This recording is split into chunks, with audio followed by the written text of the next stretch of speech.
পূৰ্বৰ ধনশিৰি মহকুমাক সৰুপথাৰ সমজিলা হিচাপে নামাকৰণ কৰি তাত এজন আয়ুক্তৰ দ্বাৰা পৰিচালিত কৰাৰ ব্যৱস্থা গ্ৰহণ কৰিলে।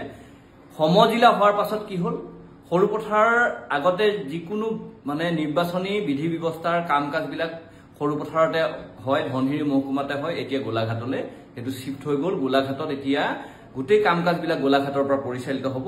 তাৰ পাছৰ পৰ্যায়ত এতিয়া এখন নটিফিকেশ্যন জাৰি কৰিছে 11/7/2025 তাৰিখে যে সৰুপথাৰত থকা লোক নিৰ্মাণ বিভাগৰ যিটো কাৰ্যালয় আছে, আগতে যিটো আমি PWD অফিচ বুলি কওঁ, সেই PWD অফিচটো এতিয়া উঠাই আনিব।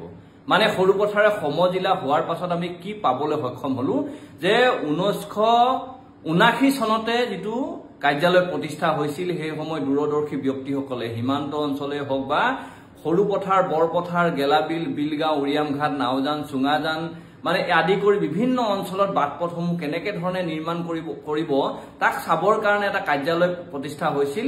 আৰু এতিয়া সেই কাৰ্যালয়টো এতিয়া যিটো 1979 চনত প্ৰতিষ্ঠা হৈছিল, এতিয়া কি কৰিছে, সমজিলা হোৱাৰ পাছত সেই কাৰ্যালয়টো উঠাই আনিব খুজিছে।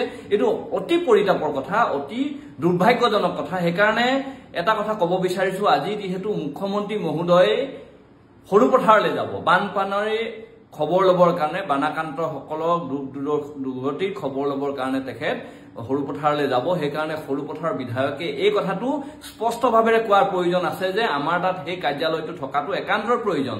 যে লোক নিৰ্মাণ বিভাগৰ যিটো কাৰ্যালয় বৰ্তমানে আছে, সেই কাৰ্যালয়টো যিহেতু গোলাঘাটৰ পৰা পৰিচালিত হলে বহুত দূৰ যাব লাগিব, উৰিয়ামঘাটতে হওক বা নাওজানতে হওক বা চুঙাজানতে হওক, সীমান্ত অঞ্চল, অসম নাগালেণ্ড সীমান্ত।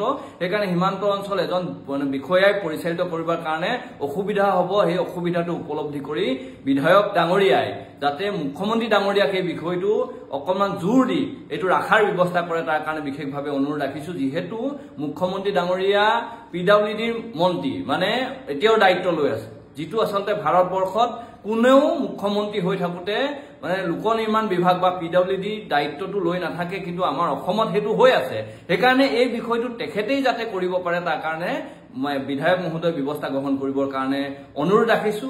যিহেতু অফিচ কাছাৰী হ'ব লাগে, আগতে যিটো আছিলে সেইটো উঠাই নিয়াৰ ব্যৱস্থা কৰাতকৈ তাতকৈ যদি বেছিকৈ আমি কাৰ্যালয় নিব পাৰো, অফিচ নিব পাৰো, তাত মানে কোনোবা নিবনুৱা পৰোক্ষ প্ৰত্যক্ষভাৱে সংস্থাপিত হ'ব, সেই ব্যৱস্থাহে কৰিব লাগে।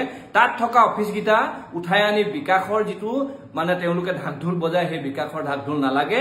তাত থকা কাৰ্যালয়কেইটাৰ উপৰিও কিছু কাৰ্যালয় যাতে তালৈ লৈ যাব পাৰে।